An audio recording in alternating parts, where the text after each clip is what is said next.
UFP, the United Federation of Podcasts.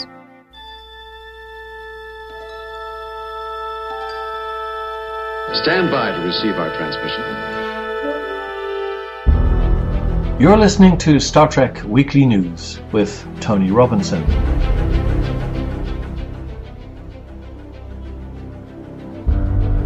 In this week's news, we have some musings from Jonathon Lane.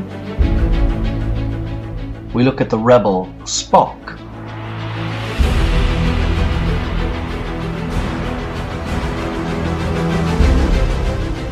And we chat about Discovery's tech.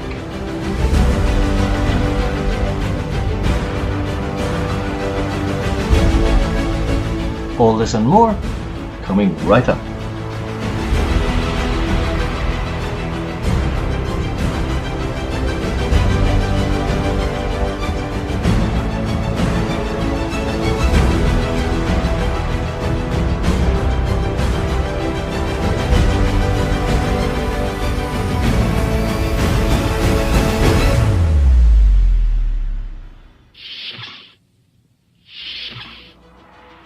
In the last episode of Star Trek Weekly News, my good friend Jonathon Lane wrote a fantastic review of Episode 2, Season 2 of Star Trek Discovery, New Eden, and he wrote a very long blog highlighting some of the more interesting features seen in that episode. One of the comparisons he made was Tilly isn't Wesley, or even Lucy, referring to Lucille Ball, the comedic actress credited with giving Star Trek its beginning. Jonathon writes, "Well, let's face it, if it weren't for one particular crazy redhead, Star Trek wouldn't even exist. But lately, Mary Wiseman's portrayal of Sylvia Tilly has rung just a single note: comic relief. Sure, she's smart and she means well, but she's always the one who does the gag, makes the awkward, self-deprecating joke, or says the wrong thing at the wrong time. Was Discovery turning into I Love Tilly? If so, does that mean Burnham is Ethel, Pike is Ricky Ricardo, and Sarrow is Fred Mertz? Well, that'll take some splaining." Other fans have seen Tilly as the new Wesley Crusher. Smart, awkward, wholesome, and always saving the ship, although Wesley would never use the F word. This episode, Episode 2, Season 2, however, while she showed a little bit of both Lucy and Wesley, Tilly was definitely Tilly, and not nearly as annoying as I found her previously. Maybe it's just Mary Wiseman's solid acting. Others might get swallowed by that part and play it only for laughs. Maybe it's her new imaginary I see dead people friend, May, who seems to be even more awkward and clingy than Tilly, if that's even possible. But somehow Tilly stood up on her own this episode, saved the day in a heroic way, and had me not only rooting for her, but actually wanting to see more of her. And this episode was very interesting as well, in the sense that it didn't have a bad guy, or a villain, or a heavy. Name an episode from Season 1 that did not have a bad guy, a villain, or a heavy. Trick question. There wasn't one. Whether it was T'Kuvma, Mudd, L'Rell, a berserk tardigrade, Empress Georgiou, Mirror Lorca, or just the Terran or Klingon empires, there was always someone threatening our heroes, someone we could root against and hate. And honestly, Star Trek has its fair share of good and bad villains. Khan, Kor, Q, Lore, the Borg, Gul Dukat, Wayun, the Hirogen, Species 8472. The list goes on and on.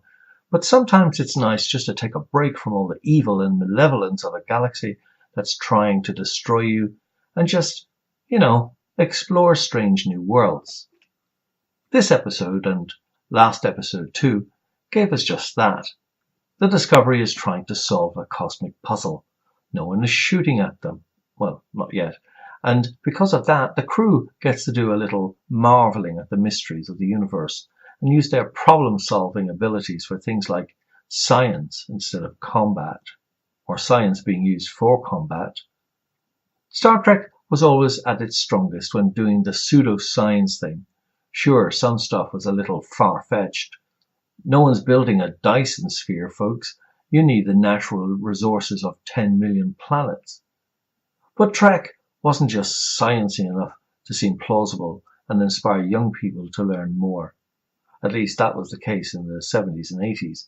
This episode, we got to see a super-dense asteroid with a massive gravity field being used to drag away radioactive ring fragments like a magnet pulling iron filings. Sure, I saw that solution coming a light year away, but it was still a cool bit of science, and I didn't even mind the use of the magic mushrooms to save the day, because it wasn't the centerpiece of the rescue, but only a small part of it. And there's no loss of story arc either. While Star Trek began as episodic television, the Dominion War, the Xindi arc, and Discovery's entire first season have made the serialization the new normal, I'm okay with that. But when every episode is advancing a larger season-long arc, it's hard to tell a story like this one where we simply get to meet an isolated society and learn about their beliefs and customs and, of course, rescue them. However, this episode provided just enough of the larger storyline to keep it moving forward. The Red Angel, the dark matter asteroid, and now Tilly's imaginary friend, who might be something more than a simple hallucination or a ghost, and might be a link to Dr. Culber's return as well. I'm hooked on this season's arc so far, this strange interplay between science and religion. It seems promising and potentially hopeful, and that's what I want out of my Star Trek. And now here's the number one reason that this was Star Trek. Jonathon Frakes knows Star Trek, that much is certain. He's directed episodes of TNG, DS9, Voyager, and 2 of the feature films, First Contact and Insurrection. He's also directed the first Mirror Universe episode of Discovery's Season 1. He's actually become an accomplished director of countless other TV shows, including NCIS LA, Burn Notice, The Gifted, and even The Orville. In fact, Frakes is one of the most experienced directors who works on Discovery, and he's returning to direct the 9th episode too. And I think he's actually the only Discovery director who previously directed Star Trek on TV or film. But it wasn't just Frakes who made this episode more Star Trekky. One of the writers of New Eden, Sean Cochran, also wrote the short Trek's episode Calypso, considered by many fans to be the strongest episode of the bunch from the emotional care about the characters standpoint. His co-writer for that vignette, Michael Chabon, is also an avowed Trekkie and a Pulitzer Prize winner, who is leading development of the new Picard series, which one would assume will also have some episodes directed by Jonathon Frakes. Sean Cochran's co-writer for the New Eden was Akiva Goldsman, an Academy Award-winning writer who will also be working on the new Picard series. This latest episode of Discovery gives me hope that Picard Trek will not trigger the same frustrations from me and other fans of This Isn't Star Trek that Discovery initially did. And that, my friends, is what Star Trek has always been about. Hope. Now, I just hope that New Eden wasn't simply a one-time fluke and that Discovery can hold on to Star Trek's handle now that they've finally found it. You can find Jonathan Lane's other blogs on his fanfilmfactor.com website. So here is a really interesting story from Screenrant regarding Spock and his recent appearance on Discovery.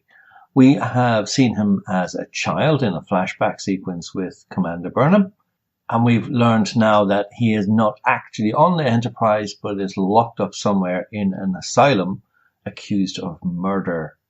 The actions of Spock resulting in his ending up in an asylum accused of murder may shed some light on his appearance in the TOS episodes, Menagerie Parts 1 and 2, where Spock faces trial for mutiny. Spock's presence in Star Trek Discovery Season 2 could shed light on a pivotal action when he was science officer aboard the Starship Enterprise under Captain James T. Kirk.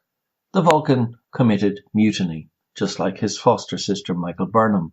It's possible Burnham's life-altering choice in Season 1 of Star Trek Discovery plants the seed for Spock to do the same in the Star Trek original series episodes, The Menagerie, Parts 1 and 2, and he learns the do's and don'ts of mutiny from Michael's mistakes. Star Trek Discovery is set roughly a decade before the events of the inaugural Star Trek series. In the two-part series premiere, The Vulcan Hello and the Battle at the Binary Stars, the rise of the Klingon threat prompts Commander Michael Burnham to commit mutiny. Burnham disobeys her orders, fires on the Klingons, instigating the Klingon War that would devastate the Alpha Quadrant and permanently change the course of her life. Though the Federation ultimately achieved an armistice with the Klingons, many thousands died during the year-long Klingon War. Burnham ultimately found redemption, but she continues to deal with the ramifications of her actions. One of the intriguing aspects of Star Trek Discovery is that Burnham grew up in the same household as Spock. Ambassador Sarek adopted Michael as his ward and raised her alongside his half-Vulcan, half-human son. Their relationship soured due to undisclosed reasons, possibly because Spock developed feelings for his foster sister. Just a thought. Before Burnham left Vulcan to join Starfleet. Spock would follow suit and also join Starfleet. At this point in Star Trek history, Spock is science officer aboard the USS Enterprise under the command of Captain Christopher Pike. Though the Enterprise was exploring the galaxy on its 5-year mission and missed fighting in the Klingon War, Spock was surely aware of the mistakes Michael made. It's logical to surmise that the Vulcan learned from Michael's mutiny and didn't repeat her grave mistakes when he also decided to commit mutiny in the original series. So we know Spock committed mutiny in the original series first season 2-parter, when Captain Pike was seriously injured by exposure to delta rays, which left him permanently in a wheelchair and unable to speak. Spock betrayed Kirk and hijacked the Starship Enterprise. His goal was to deliver Pike to Talos 4, a planet they visited in 2254, 3 years before Star Trek's Discovery Seasons 2 events. Starfleet is forbidden to visit Talos 4 under penalty of death because the Talosians are illusion-casting beings who kidnap aliens for their zoo. However, the Talosians were actually engineering events to bring Pike to them so they could offer the gravely injured captain, whom they respect and admire, a chance to live as he once did, in a permanent illusion. When Kirk caught up to his first officer, he led a court-martial of Spock for mutiny as the Vulcan slowly unraveled his plan with the help of the Talosians. Ultimately, when Kirk learned the truth that Spock hijacked the Enterprise to save his former captain, the Vulcan was absolved of all wrongdoing. Starfleet brings no charges to Spock, rescinds the death penalty, and allows Pike to live among the Talosians. With the new context offered by Star Trek Discovery, Spock actually became Starfleet's second mutineer in The Menagerie, but he never suffered punishment for his actions, unlike his foster sister, Michael Burnham. And now we just move on to why Discovery is more high-tech despite being a prequel. The latest episode of Star Trek Discovery's Point of Light may have just explained why the show seems so much more advanced than the original series. When Star Trek Discovery first began, it didn't take long for Trekkies to note that the ship seemed to have technology far beyond Captain Kirk's Enterprise, which is ostensibly set a decade later.